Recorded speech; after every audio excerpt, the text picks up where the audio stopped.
guys, how you going? Welcome back to the channel, or welcome. So what we're going to be doing today is making a wire trellis. Pattern wise, I'm going to go for a diamond pattern, but you can go for square, you can just go for straight runs this way, diagonally this way, whichever you like. So what I'm going to go through today will suit basically any method of wire trellis. Let's get started. Alright, so what we're going to need for this wire trellis, and I'll explain why I'm doing this wire trellis. I've got this arbor I've built out the front, and with the arbor I've decided to plant a wisteria behind it. And then the idea was basically to get this wisteria and train it up this wire trellis, so I get a really nice diamond shaped design, and then eventually train the wisteria to grow all the way up the top of the arbor and then over the top. So that's the ultimate goal, and with the wisteria it grows really quickly. So I actually happened to last year, or should I say in winter, actually probably about 9 months ago, and it was last year, I transplanted the wisteria from out the back and popped it out the front. And I thought it might not actually transplant well, but it did. And mind you, the trellis that was, the wisteria that was over in this area here had been here for about 4 or 5 years. So it transplanted quite nicely. So yeah, so with the wire trellis, this is what you're gonna need. Okay, so I popped down to the local hardware. So I got myself a huge roll of this stainless steel cable. Okay, so now this is 3.2 millimeters thick. So, and again, plenty. I reckon you could go probably even lighter than that, but I think that'll be perfect for what I need. Now, I had a look at using actually fencing wire, and the fencing wire potentially could do the job also, because you can get some quite heavy gauge stuff. But I thought in the long run, the fencing wire can be quite brittle, and we get quite a bit of wind out the front, and eventually the wisteria itself is going to be quite strong and quite heavy, so there's going to be quite a bit of weight on that. So I thought, again, to save a few dollars, I'd rather go with the stainless steel cable, because this stuff will pretty much last forever. The wood will give out before this does. Okay, so that's cable. Other things we're going to need, so my actual arbor is made out of timber, so we're going to need some of these eyelets. So I've got a whole heap of eyelets. Then with the actual wire rope itself, you can avoid, you can basically clamp them like that, but if you kink this, there's a chance that that's going to fray. So what you need to do is get some rope and wire thimble, okay? And then what that does is it helps keep the shape at the end, and then stops this eventually fraying and basically potentially snapping. So you'll need some of these rope and wire thimbles, and I'll show you how to put them on. And then once you've put the thimble in and you've lived it over, you then need some of these wire rope grips to then lock it in place. Okay. And then the last thing is when you thread all the wire through, and you've got these basically turnbuckles. So what you'll do is you'll get the turnbuckle and you'll hook one end to the stainless steel rope, and then the other end will end up hooking into the eyelets. Okay. And then what that's going to allow you to do is actually be able to tension the stainless steel rope. And then over a period of time, things might loosen up a little bit. And if it does loosen up a bit, you can continue to tension it. So that's the idea with this. But I dare say once it's all set in place, the actual structure itself is extremely solid. We're talking, you know, these massive chunky posts. So the posts itself aren't going to move. So they're all little bits and pieces. Aside for that, power tools, just a drill. You're going to need to cut this rope, so I'm just using an angle grinder. With these eyelet screws, they take a 3mm bit, some safety goggles, tape measure, and a screwdriver. And what the screwdriver is for is basically with these eyelets, when you pre-drill the holes for the eyelets, push them in, it just makes it easy to turn them if you just use the screwdriver. Nice and simple. Okay, so let's now have a look at the design. So what I did was basically I went and measured up with the actual arbor, the distance across and then the height, and it turns out that it's actually square. So then I've worked out is the possible divisions. So I worked it out that it was 214 centimeters each way. So then I worked it out that I could put 4 divisions all the way around, and then you get this crisscross pattern. But with the first lot of crisscross patterns, it ended up being quite too busy, and the wisteria itself can get quite large. So I ended up opting for this where I had 3 divisions across the 214 centimeters. So that took it from 53.5 to 71.3 centimeters. So therefore with this crisscross patterns, the squares are going to be 71 centimeters, so quite large, which is I think perfect for what I need. And when you see the arbor at the front, you'll get what I mean. But what you can do is you can actually play with that. What you can do is actually just get some string and actually do one pattern, what you think is going to work, and then visualize it. And if it doesn't work, then take it off, reline it all up, do a different pattern, and I would just use some thumbtacks, pop it in for the string where you need to tie it all up, instead of if you're a little bit unsure before you start drilling holes and putting in all these eyelets. So I'm pretty confident the larger pattern's going to work for me, so I'm going to go with that, so I won't need to use the string. But using the string just makes it nice and easy. Okay. All right, let's go up front and show you this arbor. Alright guys, let's go check it out.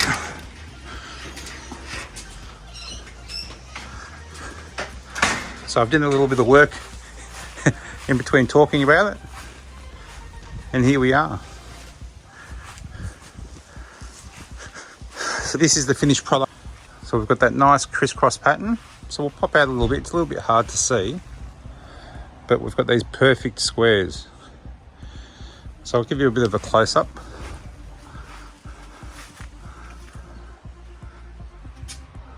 So we'll put the eyelets in the corners, okay? And then all the way down the back of the posts. Let's go behind and have a look. There we go. You can see up top, the top beam. And if we go all the way down the bottom, it just goes all the way down the pole to the very bottom. And then we've got the turnbuckles on the bottom. So if we're going down the bottom here, you will see the turnbuckles. So there. And then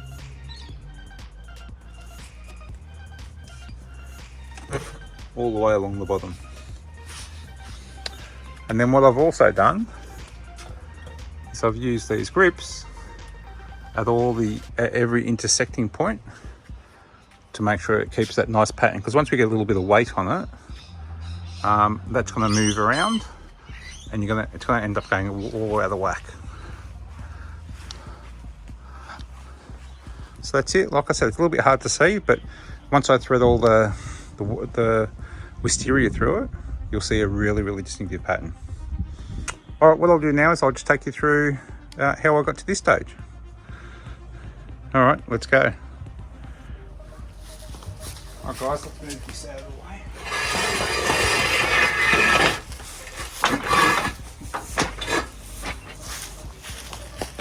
All right, so originally with the arbor, I never had this beam on the bottom. So that was a leftover post. So in order for me to secure these and create this crisscross pattern, I needed to create a complete square. It's lucky I had a leftover post, so I've popped that in, and then what I'll do is I'll paint that now to match it up. All right. Next stage was then deciding on the distances for the pattern. Now it just so happens that the width here and the top to bottom is a perfect square. So obviously, hence, these are perfect squares. Otherwise, if you don't have the perfect squares, you're going to end up with a different shape. All right, so as I mentioned earlier on, these are the spacing that I worked out.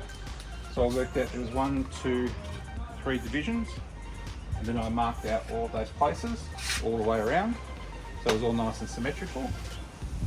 And then basically I pre-drilled for the eyelets, screwed them all in, and I utilised that method with the screwdriver to tighten it all up. Okay.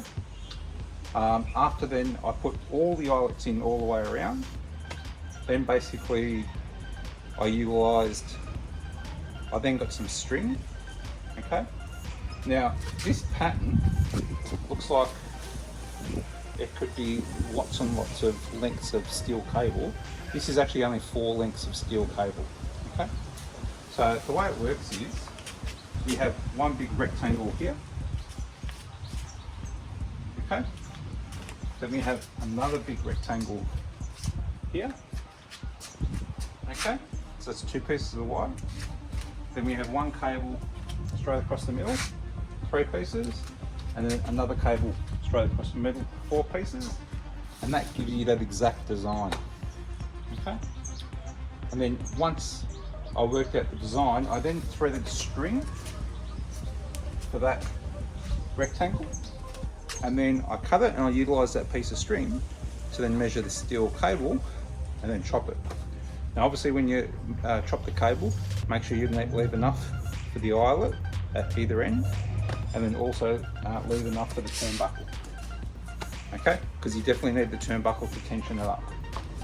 And then once you've done that for the 4 pieces, cut everything up, okay, and make the eyelets. Alright, so I'll show you. Alright, so now all the eyelets have been made and we've attached all the turnbuckles. What you do then is then thread through. Now one of the things you got to keep in mind is that I made the mistake. The eyelets I got were smaller than the loops I put onto the ends of the steel cable. So as a result, once you made up the eyelets with the rope thimble and then the wire grips, these did not thread through these eyelets, which made it a little bit painful. So here's a tip: with these eyelets, if you can, make sure that they're larger than the finished product of the rope loops with the thimble and wire grips on them. Okay, it'll make your life so much more easier. So all that meant for me was that all I had to do then was basically make a loop at one end and put the turnbuckle on it, and then the other end I wouldn't put the loop on it, and I would just basically thread it through until it got through all of the eyelets, and then I would make up the last loop and then connect. Okay, that was it, nice and easy. Okay, so now again, thread it through all the wire. Okay, and then once you've threaded through all the wire, I'll now show you basically the turnbuckles.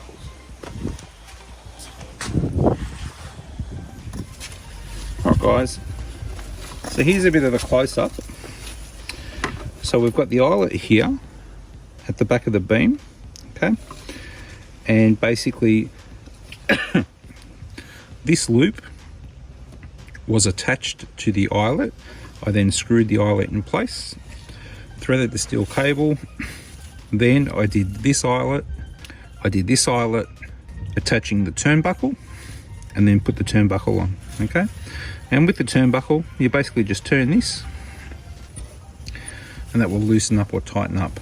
So make sure with the steel cable you allow for this to be in place, and then also make sure that this turnbuckle is fully open when you measure this steel cable, because then what happens is once it's fully open, make sure there's just enough distance to hook it on, and then you can tighten it. Now over a period of time this steel cable may stretch a little bit, so there's plenty of room in there to keep tightening up if you have to. And at the end of the day, because these can be removed, you can always remove this and then stretch it out. Alright, so now the next step, once all the cables are then run and then all tensioned off, okay, what you're going to do now is pop these pulls on here, okay, and then tension these off. Now this is optional, but at the end of the day it's going to keep that diamond shape, because once we get a little bit of weight on it, and then these vines start going crazy, everything's going to go out of shape. So these are, in my opinion, very important, and again they're relatively cheap. And again, I've just used a socket and an extension arm, and then put them on finger tight which is, I think, tight enough. You can get it pretty damn tight. And again, just make sure you do a little bit on one side and then a little bit on the other side, just to keep it balanced, or else you will stuff up the thread. And how do I know? Because I did it a few times. So again, back and forth. Okay, all done. Alright guys, so that's the finished product. So what I'm going to do now is basically work out all of these lines and start threading them and intertwining them with this wire so they can start growing in the right pattern. And then with this trunk itself, I'm going to work out what can I actually thin out from that trunk. Because at the end of the day, Wisteria just goes crazy. So you can go quite hard with it, just to thin out this section. And at the end of the day, I'm always going to have a part bench here too. So this sort of chunky stuff you're not going to see anyway. But yeah, so let's do that. So I'll show you the finished product and I'll click my fingers and it'll all be done. There you go. So it doesn't look too flash just yet. It's just going to be a labour of love over a period of time. But I've started training everything. And again, you don't need any cable ties or you don't need to tie it to the vines. You just basically wrap it around the wire. So it was really busy here, so I thinned out a lot of this. I'm still not happy with it. So I think over a period of time, I'll end up chopping some of these and there'll be new ones that replace some of these ones that I cut out. And then you'll get that quite distinctive shape. Now, Wisteria grows really big. So at the moment, even when this is all full of vines, you're almost going to have a bit of just like a wall of leaves. And then you'll have all the flowers draping down. It'll look amazing.